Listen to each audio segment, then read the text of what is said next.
دەنگی ئەوان لە ماڵدا نیعمەتێکی زۆر گەورەیە.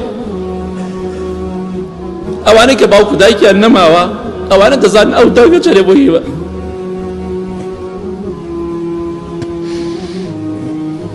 ئەوانەی کە باوکیان مردووە یا ئەوانەی کە دایک و باوکیان مردووە یا یەکێکیان مردووە ئەوانە دەزانن دەنگی باوک و دایک چەندێ موهیمە لە ماڵدا، چەندێ گرنگە. خۆ ئێمە ئێستا کە باوکمان مردووە خوالیان خۆش بە یا دایکمان مردووە گوێمان دە سەوتیان بێ لە خۆشیە وەڵڵا دەسەگەی بەگریان. بیرە بکەرەوە ڕۆژێکە بێ کەسێک نابێ پێی بڵێ باوە، بەگە بە مناڵەکەت بڵێ باوە. ڕۆژێکە بێ کەسێک نابێ پێی بڵێ دایە، بەگە بە مناڵەکەی خۆت بڵێ دایە. کچەکان یعنی کەواتە بە مردنی ئەوان تۆ گەورەترین زەرەر و زیان دەکەی. دەنگی ئەوان سەوتی ئەوان لە ماڵدا نیعمەتێکی گەورەیە، سپاسی خوا بکە لەسەری. بەس کە لە دەستتدا بە ئاواتی ئەوەوەی یەک ڕۆژێک گوێ لە دەنگی باوکت بێ، یەک ڕۆژێک گوێ لە دەنگی دایکت بێ، بەخوای گوێت لێ نابێت. چەند کەسە بوو ئاواتی ئەو باوکی بمرێ دایکی بمرێ نەخۆش بوو، ئێستا ئاواتی ئەوەیە یەک دەقە بیبینێت. بۆیە هاوشێوەیان نییە. پێغەمبەری خوا صلی الله علیه وسلم لە حەدیث صحیح مسلمدا هاتووە سەردانی گۆڕی دایکی خۆی کرد. ئیمامی ئەبو هورەیرە ڕەزای خوای لێ بێت دەفەرمێ پێغەمبەری خوا صلی الله علیه وسلم دەستی کرد بە گریان، ئێمەش هەموومان دەستمان کرد بە گریان. نەڵێ من گەورەم، پیاو بی، باوک بی، باپیرە بی، دایک بی، نەنک بی، پێویست بە دایک و باوکت. نەڵێ من گەورە بمە تاوا پێویستم بە دایک و باوک نەماوە، هەر پێویستە بە دایک و باوکە تا ئەو ڕۆژی دەمریت، چونکە لەوان دڵسۆزەوەی خەمخۆرتر بۆ تۆ نییە.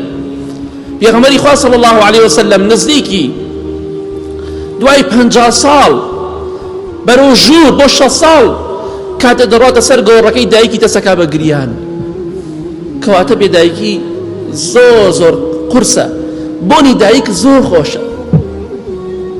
کەواتە ئاگادار بە چەندێک گەورە بی پێویستت بەوانە. نەڵی من بێ پێویستم بەوان، من لەوان عاقڵترم، تۆ لەوان عاقڵترنی دڵنیا بە. ئەگەر عاقڵتریش بی بە حسابی خۆت دڵنیا بە لەوان خەمخۆرتری خۆت نیت. ئەوان زۆر خەمخۆری تۆن، ئەوان حەز ناکەن شتێ بچووک بچێ بە شوێنێکدا، حەز ناکەن بچووکترین ئازار بچێژی، هەر چەندێک گەورە بی هەر لە بەردەمەوانە هەر بچووکی هەرە بێ خۆت بە بچووک بزانی. بۆیە هەتا ماون ڕێزیان لێ بگرە کە لە دەستتدان قیمەتی نییە، هەرچی بکەی تازە دایەگیان و باوەگیان گویانە دەنگی تۆ نابێ بەخوا، هەرچەندێ پەشیمان بیتەوە داوای لێبردن کەی تازە ڕۆشت. ئەمڕۆ کە ماون ڕێزیان لێ بگرە. سوێن بەخوا ژیان بەبێ دایک و باوک وەکو زەرعاتێک وایە کە ئاویتیان نەبێت. زەرعاتی ئاوی لێ ببڕیتەوە چی بەسەراتێ؟ ئاوی بەسەرات. وەکو خانوویەک وایە سەقفی پێوە نەبێت، ئەم سەقفە ئێستا نەبوایە هەمومان چیمان لێ دەهات؟ ئەو گەرمای چی لێمان دەکرد؟ لە زستانە سەرما چی لێمان دەکرد؟ بۆیە هەر ماڵێک دایک و باوکی تیانەما سەقفەکەی لات چووە، وەکو زەرعاتێک و شوێنێک وایە ئاوی لێ ببڕیتەوە، وەکو مەرەزەیەک وایە ئاوی لێ ببڕیتەوە، بێگومان ئەپوکشیتەوە. ڕۆژێک دێت زۆر زۆر پێویستە پێیان دەبێت، چونکە ئەوان هەموو ژیانی خۆیان لە دەستدا ناڕەحەت بوون لە پێناو ئێمەدا.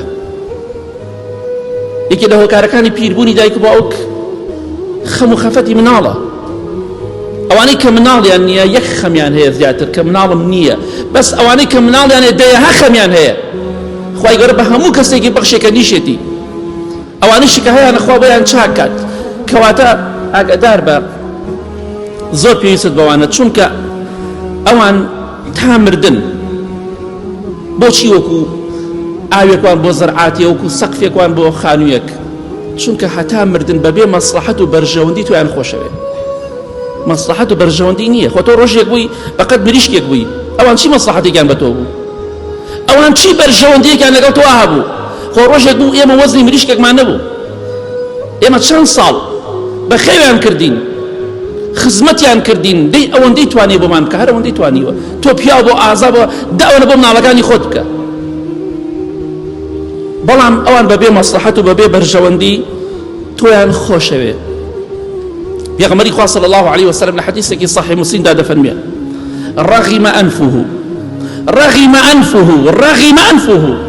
يا ربي لوتي بقرع بچێ خوا لوتی بشکێنێ خوا زەلیلی بکە خوا داماوی بکات کێ داماو بکە کێ زەلیل بکە کێ خوا لوتی بشکێنێ ئەو کەسەی دایک و باوکی لایە بە پیری دایکی یا باوکی یا هەردووکیان چاکەیان لەگەڵا ناکە بڕاتە بەهەشتەوە چونکە چاکەکردن لەگەڵ دایک و باوکە هۆکارێکە بۆ چوونە بەهەشتی تۆ خواناسی وها بۆ کاتێ باوکی یا دایکی مردووە گریاوە زۆر گریاوە وتیانە بۆچی دەگریت وتێتی دەرگایەک لە دەرگاکانی بەهەشتم لێداخرا چونکە چاکەکردن لەگەڵ دایک و باوکە هۆکارێکە بۆ چوونە بەهەشتی تۆ دەرگای بەهەشتن کەواتە ئاگادار بە